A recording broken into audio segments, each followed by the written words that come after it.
directrice nationale de l'équité et de l'égalité de genre. Je voudrais remercier Mme Maïmouna Dièye, ministre de la Famille et des Solidarités, qui a bien voulu autoriser cette activité de concertation de renouveau avec les parlementaires. Pour faire face à cette problématique, je pense que la réponse est très aisée, parce que l'État a toujours fait face à cette problématique. Si vous revisitez la Constitution du Sénégal, l'article 17 nous parle du droit à l'allègement des travaux de la femme.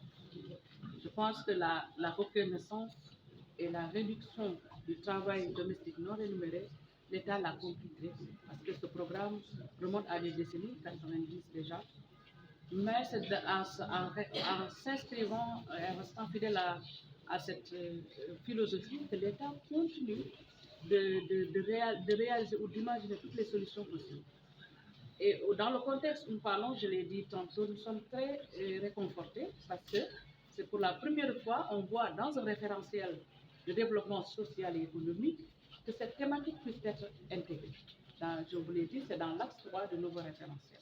Vous aurez l'occasion de revisiter ça. Mais nous voudrons également que les acteurs comprennent, les acteurs qui travaillent sur les questions d'égalité hommes-femmes d'abord, mais aussi les parlementaires, comme l'a si bien dit l'honorable député, ils doivent faire leur contrôle parlementaire et l'évaluation de politique publique sur la base d'évidences scientifiques.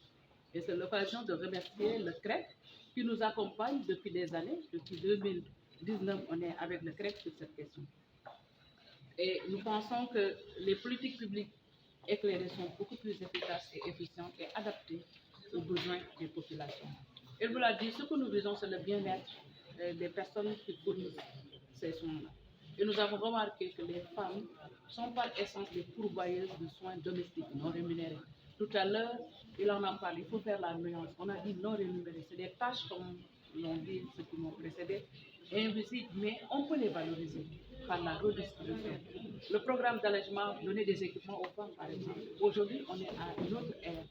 Comment davantage favoriser cela pour libérer le temps de travail de soins non rémunérés à la maison et permettre à la femme également de s'épanouir, mener une vie professionnelle, mener des activités économiques et garder l'équilibre. C'est ça que nous recherchons, mais ce n'est pas un combat comme peut-être vous le croyez en disant comment on peut faire face.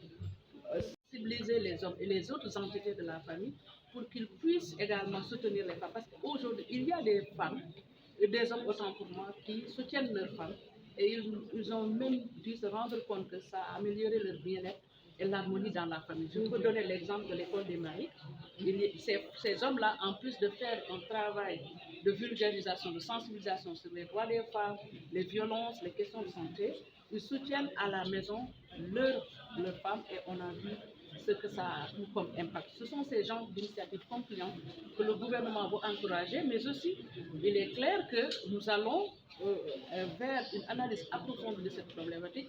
Nous avons bon espoir que les nouvelles autorités vont proposer des solutions parce qu'il y en a beaucoup qu'on pourrait proposer. Il y a des pays, par exemple, les femmes qui sont en situation d'allaitement, il y a des politiques spéciales à elles dédiées et ça leur permet de mener une vie professionnelle ou une vie sociale beaucoup plus équilibrée. C'est en ces termes de perspective-là que nous sommes en train de réfléchir et nous allons écouter la représentation parlementaire pour mieux ouvrir les bases de cette politique. Je m'appelle Mme Diop, Mme Seck. Je suis la présidente de la Commission de la santé de la population, des affaires sociales et de la solidarité nationale de l'Assemblée nationale du Sénégal. C'est d'abord d'imprégner les parlementaires que nous sommes dans tout ce qui est question de travail domestique non rémunéré. Et je pense que c'est important. C'est important dans la mesure où c'est l'Assemblée nationale qui porte les budgets, c'est l'Assemblée nationale qui contrôle l'action du gouvernement et c'est l'Assemblée nationale également qui évalue l'action gouvernementale.